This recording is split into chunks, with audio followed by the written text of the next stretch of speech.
So the first couple times we went to do some long range shooting,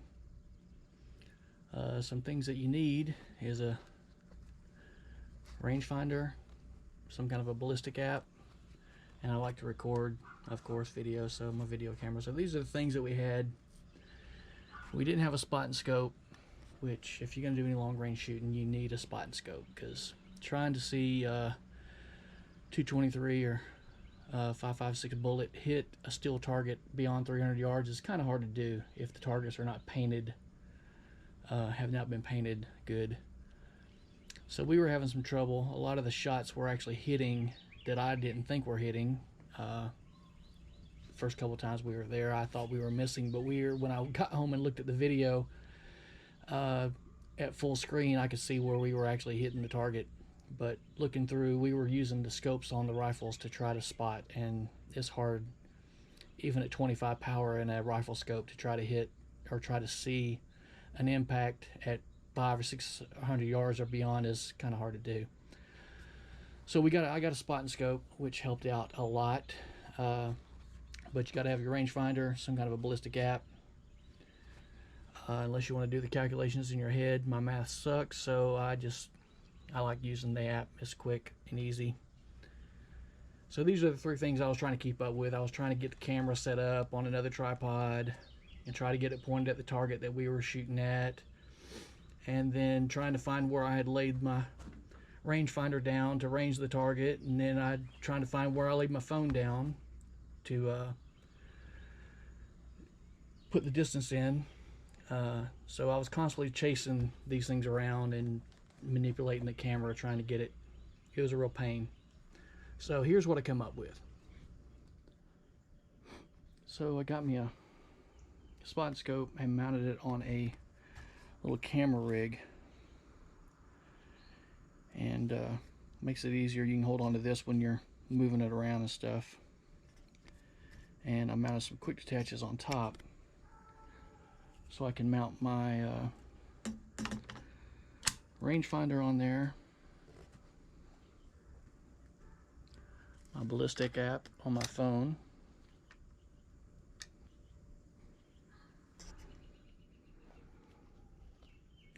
and my video camera on here. And I've got an extra one here for my backup rangefinder in case somebody else wants to sit at another table and do their own ranging or something. They can grab this one off of here. But so basically, when you get your spot and scope lined up on your target, you can line these up exactly pointing at the target. Once you do this once, you basically you spot your target with your spot and scope, and then get these lined up exactly pointed at the same thing that the spot and scope's looking at. And then when you move this around, everything's looking at the same thing, so you don't have to go around hunting for stuff, and everything's automatically pointing, like the video camera's automatically pointing at the target. So I just have to hit the record button.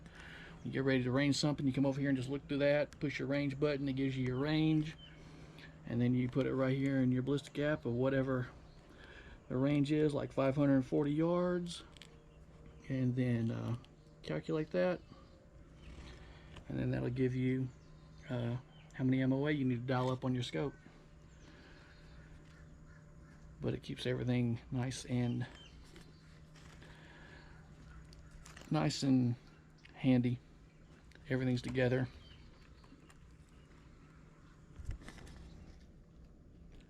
But this has worked out pretty good.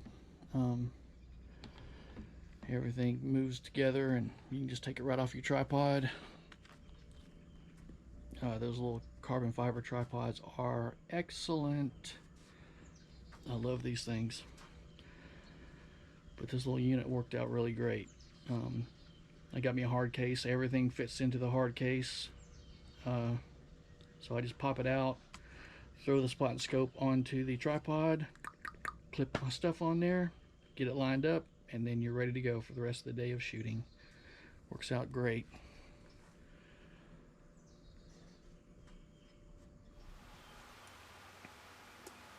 So finally, after about 6 months, I got it finished. Had to wait 6 months for that stock, but it finally came. So what I got was a Ruger precision rifle and 6.5 Creedmoor.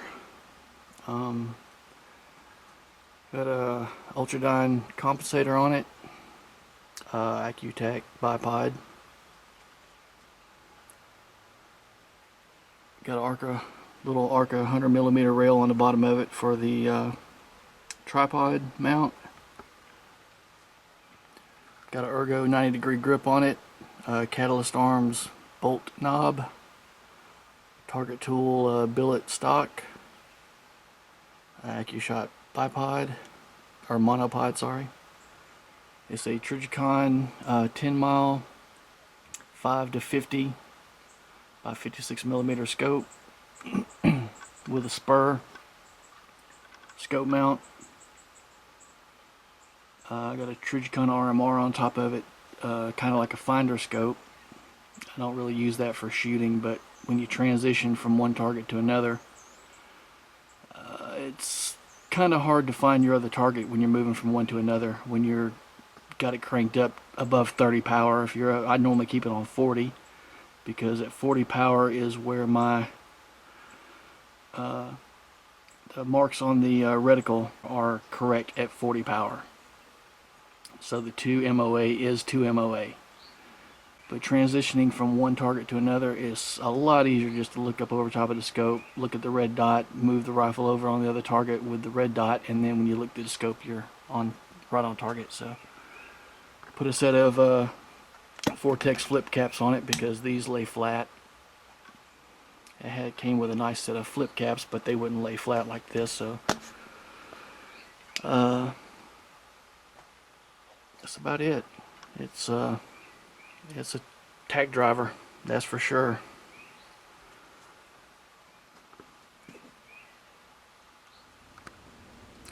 And here's Christine's rifle that I built for her. It's an AR based 5.56 caliber.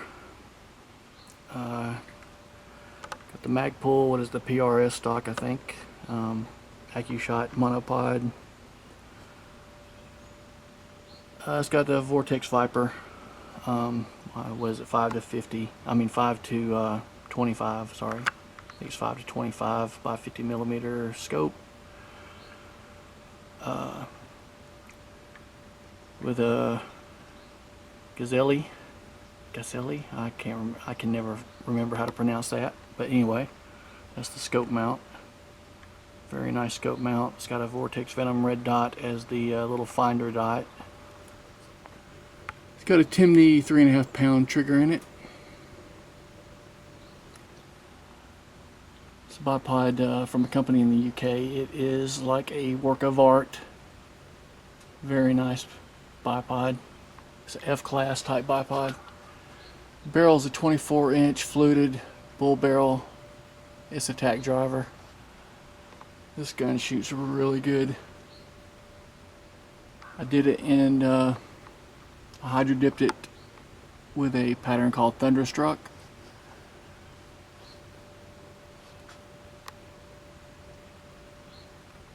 Christine liked that pattern, so I did that one for her. But it's a very nice shooting rifle. This one is a Franken rifle that I built. It's got a Seekins stock, AccuShot monopod, Hode grip, Seekins lower, Odin upper, Gazelle scope mount, Vortex Viper, 5 to 25 scope with a Venom little finder dot on top of it. Rise Armament handguard. It's got a Wilson Combat barrel, Ultradyne comp, Tier 1 F-class bipod.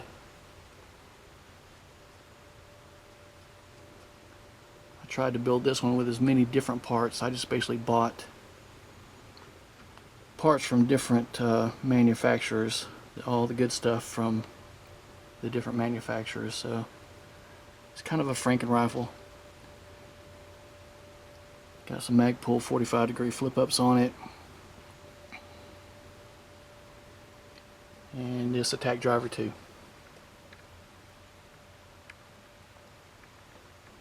Here's another little AR based long range rifle that I built. It's got a Magpul stock, AccuShot monopod, Hogue grip. It's got a, I think this trigger is like 3.5 pound that I got from AIM Surplus. It was only like $79. Well worth the money. Way better than a mil-spec trigger. Not as good as a Timney, but it's very nice. Strike Industries strike switch, Magpul bad lever, some other Strike Industries parts. I don't know what this pattern is called. I hydro dipped it in some kind of crazy pattern. I kind of liked it. I call it the mean mug. It's a bunch of mean faces. It's actually got a UTG scope mount, and these little scope mounts are really good by UTG. I normally don't buy UTG or Chinese stuff that much, but this one's, it's a nice little scope mount, and it's got the diamond back, Vortex diamond back scope on it. I think it's a 6 to 25 or 10 to 25 or something. A little RMR on top for a finder red dot. A little Arca rail on there for the tripod. It's got an Atlas bipod on the front. Ballistic Advantage 20-inch fluted barrel, and Ultradyne comp on the end. Magpul Pro flip ups on there. That's a nice shooting little gun too. It'll reach out there.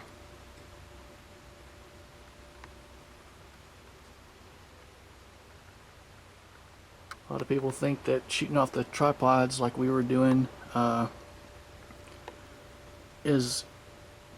makes it a lot easier, but it doesn't. Actually, the tripods are nowhere near as stable as shooting off a bipod off a bench. Using your bipod in a bag or like the monopod sitting on a bench is way more stable. Those tripods, as soon as you touch the gun, the target's bouncing all over the place in the scope. So it's actually a lot harder to shoot off a tripod than it is off a monopod or a bipod on a bench. But I like shooting standing up. It's a lot more comfortable to stand up and shoot with the tripods.